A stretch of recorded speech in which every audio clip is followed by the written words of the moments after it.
प्रश्नावली 13.6 का तीसरा सवाल स्टूडेंट्स हमें दिया है। एक सॉफ्ट ड्रिंक दो प्रकार के पैकों में उपलब्ध है। पहला पैक है लंबाई 5 सेंटीमीटर और चौड़ाई 4 सेंटीमीटर वाले एक आयताकार आधार का टिन का डिब्बा जिसकी ऊंचाई 15 सेंटीमीटर है।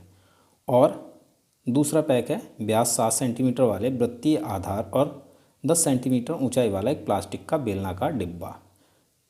किस डिब्बे की धारिता अधिक है और कितनी अधिक है? तो देखिए स्टूडेंट्स, इस सवाल में हमें दो प्रकार के डिब्बे दिए हैं, एक टिन का डिब्बा है और एक प्लास्टिक का डिब्बा है, और हमसे पूछा है किसकी धारिता अधिक है।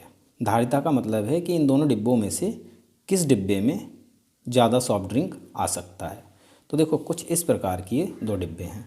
पहला डिब्बा हमारा आयताकार आधार वाला डिब्बा है जिसकी लंबाई ये चीज़ 5 सेंटीमीटर दी हुई है और चौड़ाई ये चीज़ 4 सेंटीमीटर दी हुई है और ऊंचाई ये चीज़ ये हमें 15 सेंटीमीटर दी हुई है।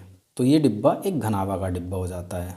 और दूसरा डिब्बा इस तरह का है जिसका आधार वृत्तीय है यानी वृत्ताकार आधार है, और इस आधार का व्यास हमें 7 सेंटीमीटर दिया हुआ है और ऊंचाई ये चीज़ ये हमें 10 सेंटीमीटर दी हुई है। ठीक है, हमसे पूछा है इन दोनों डिब्बों में से किस डिब्बे में अधिक सॉफ्ट ड्रिंक आएगा। तो इसके लिए हम क्या करेंगे, इन दोनों डिब्बों की धारिता निकालेंगे। धारिता का मतलब है इन डिब्बों में आने वाले सॉफ्ट ड्रिंक का आयतन। तो इन डिब्बों में आने वाले सॉफ्ट ड्रिंक का आयतन क्या होगा, जो इन डिब्बों का आयतन होगा। कुल मिलाकर हमें इन दोनों डिब्बों का आयतन निकालना है। ठीक है, और फिर ये देखना है कि इन दोनों डिब्बों में से किसका आयतन अधिक है। तो चलिए सॉल्व करते हैं।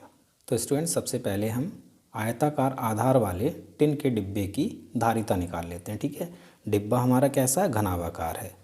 तो घनाभाकार टिन के डिब्बे की लंबाई यानी L ये हमें दी है 5 सेंटीमीटर, और चौड़ाई यानी B ये हमें दी है 4 सेंटीमीटर, और ऊंचाई यानी H ये हमें दी है 15 सेंटीमीटर।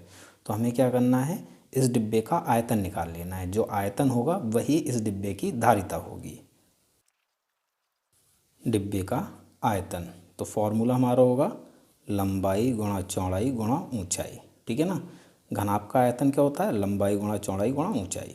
अब मान रख लेते हैं हम, लंबाई 5 सेंटीमीटर है, चौड़ाई 4 सेंटीमीटर है और ऊंचाई 15 सेंटीमीटर है। गुणा कर लेते हैं, 15 चौक 60, 60 पंजे 300, 300 और घन सेंटीमीटर। ठीक है ना, तीनों चीज़ें सेंटीमीटर में हैं तो घन सेंटीमीटर।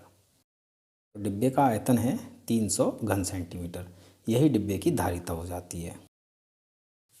डिब्बे की धारिता 300 घन सेंटीमीटर, यानी इस डिब्बे में 300 घन सेंटीमीटर सॉफ्ट ड्रिंक आ सकता है।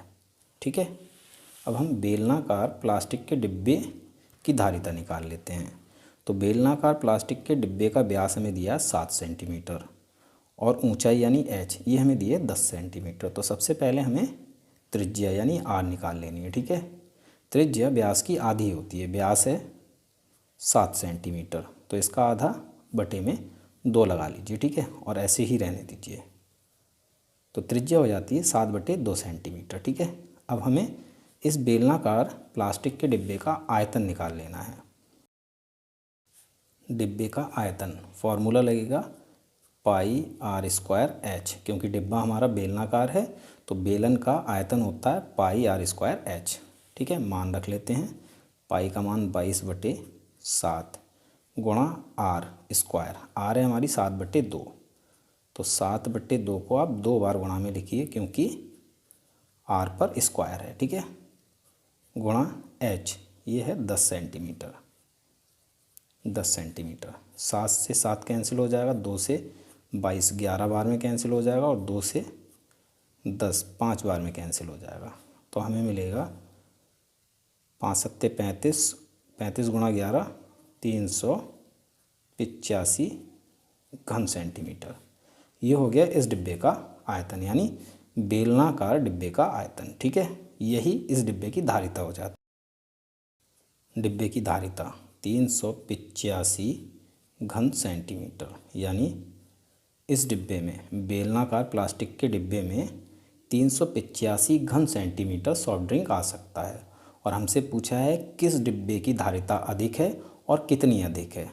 तो आप स्पष्ट रूप से देख सकते हैं कि घनाभाकार डिब्बे में 300 घन सेंटीमीटर सॉफ्ट ड्रिंक आएगा, जबकि बेलनाकार प्लास्टिक के डिब्बे में 385 घन सेंटीमीटर सॉफ्ट ड्रिंक आएगा। तो किस में अधिक सॉफ्ट ड्रिंक आएगा, किसकी धारिता अधिक हो जाती है? प्लास्टिक के डिब्बे की, ठीक है। और कितनी धारिता अधिक हो जाती है? 85 घन सेंटीमीटर। ये 300 घन सेंटीमीटर है, ये 385 घन सेंटीमीटर है, तो ये 85 घन सेंटीमीटर अधिक है। बेलनाकार प्लास्टिक के डिब्बे की धारिता 85 घन सेंटीमीटर अधिक है, ठीक है।